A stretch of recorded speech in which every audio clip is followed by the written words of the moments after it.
Today we have Mr. Manoj Ghosh, ex-mariner from Kolkata, West Bengal, India.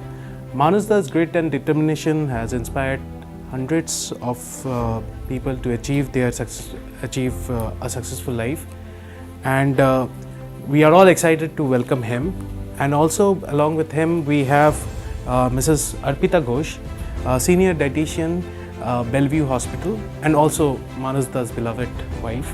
So we are very thankful to both of you to come and join us in this first series of Vispala's Beyond, Life Beyond.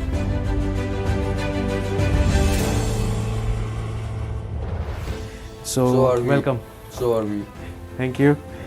So Manojda, we have actually come across some of the questions which we wanted to ask for our audiences and to you. So if I may start with this subject which is very closer to you, which is about marine engineering. So many of our viewers wanted to know what a day of a marine engineer typically looks like. If you can brief us. See, basically marine engineering is a very vast subject wise, academically, and as a job of a marine engineer on board a ship is mostly for looking after, taking care of your machineries and routine maintenance of them, so that the ships keep on running smoothly. Because if the ship is not running smoothly, you are going to lose your cargo, you are not able to reach in time, you are going to lose your business. So engine room is one of the most important, it's the heart of the ship. If the heart is not working, then you cannot survive. So that is what actually is.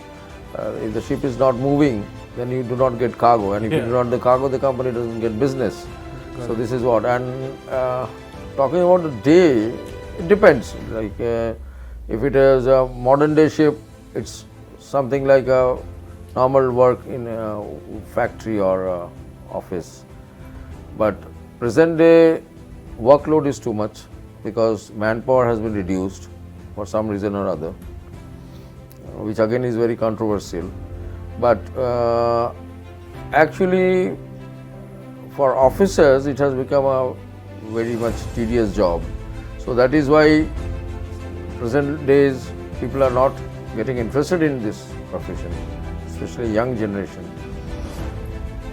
But otherwise it is a very normal life.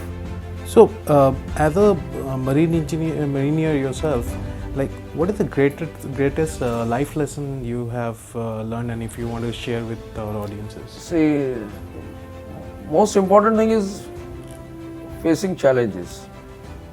Challenges to any extent, like when your ship catches a fire in the middle of the sea or even in the port. So first reaction is you need to protect your machineries because that is your bread and butter. But again you have to save yourself also, you have to protect yourself also. So you must have that mental strength to fight a fire. At middle of the sea, when the weather is rough, storms are picking up, swells are coming at a height of 9 to 10 meters, your vessel is rolling like anything, like a banana leaf in the middle of the ocean. Then also you need a lot of courage, because at one point of time you might think, it has happened sometimes, people jumps off the ship just because they are so scared. But if you stay with your mind set up that no, this is the safest place for me to survive, then you survive. So it is actually the strength of mind and facing challenges. These are the most important thing that has helped me to move along in my life. You met with an accident in 2015. Could you please tell us more about this accident? See, accident was a convergence of certain incidents, and I would not like to go into controversies or to blame someone, but at the end of the day it is a human error where I had met with this accident, and that has forced me to leave my profession profession actually, I wouldn't say it was my profession. It was actually to some extent my love, my passion. But I had no other alternative but to stay positive, fight every odds and survive. And the accident was way back in 2015. There were a lot of confusions. Still now there are certain confusion, but at the end of the day it is me who is the sufferer.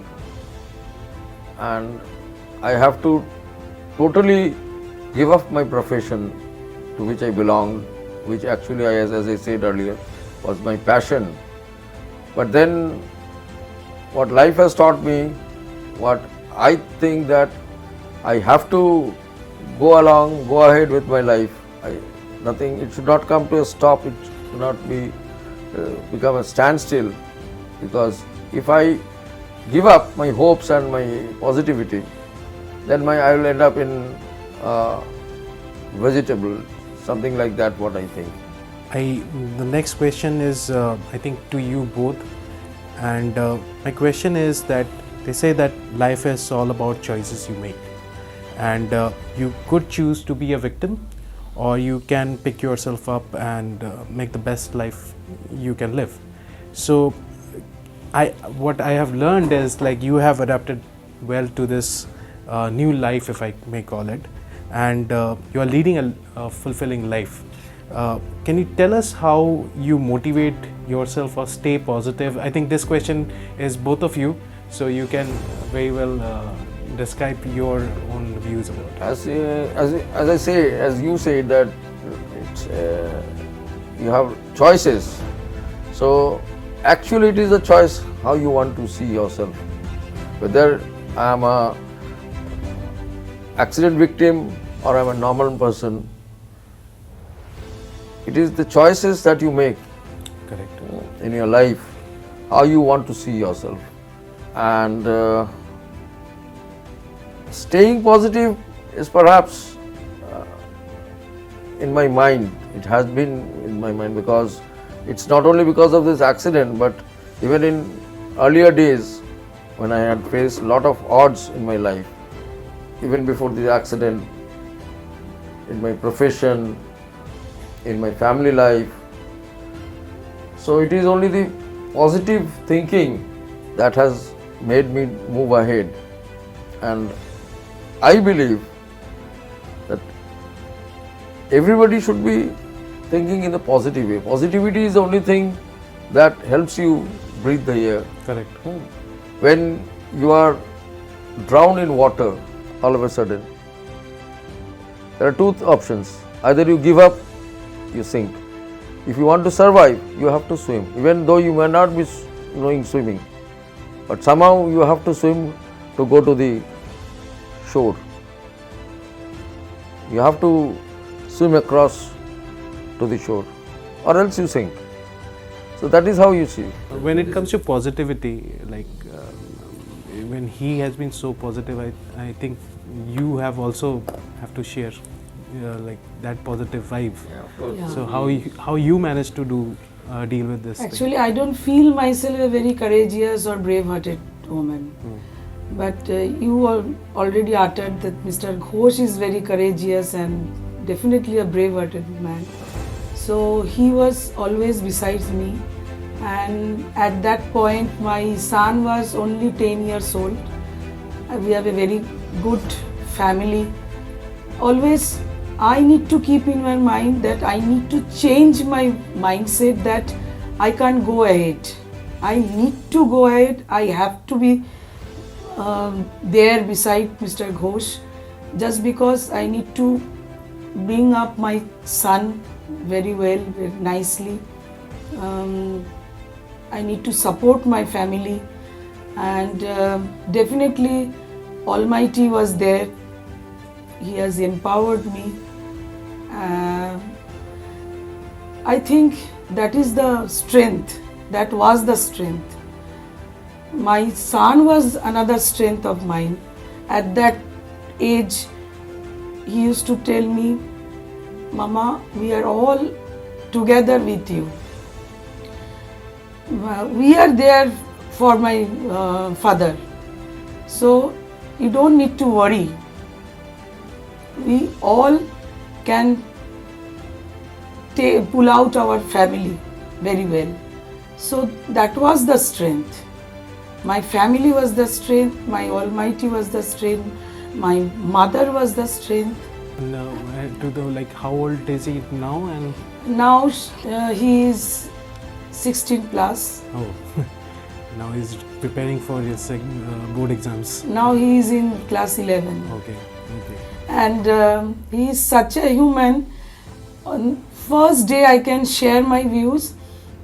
He told me when he saw his father entering the room, he told me some tears are coming from my eyes, but I prevent that.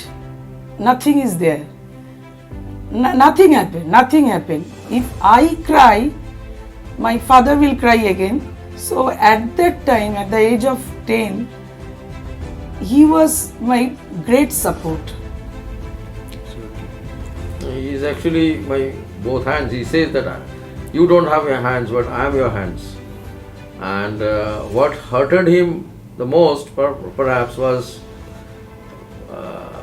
Papa will not be able to wear watches. Actually, I used to love to wear different watches. Watch is one of my passions. So that's what he told me, that Papa will not be able to wear watches. So I said, no, never mind, I will give you good watches to wear. Because if you are my both hands, then I will give you watches to wear. And another thing, which is quite, that Papa will not be able to hit me anymore. So that actually hurted him, you know. Yeah, I understand. That's very common thing. That, And Papa will not practically he is doing his job. Always he give the instruction to do it like that, all the See, I'm a engineering technical job. person, so anything happens, first thing we react is that I start telling him, instructing me, and he gives. And he executes all these I things. have made my maid also to do all those technical things. So he is actually getting that engineering Yeah, even my maid mindset also from now you. is like an engineer. You know, you won't believe.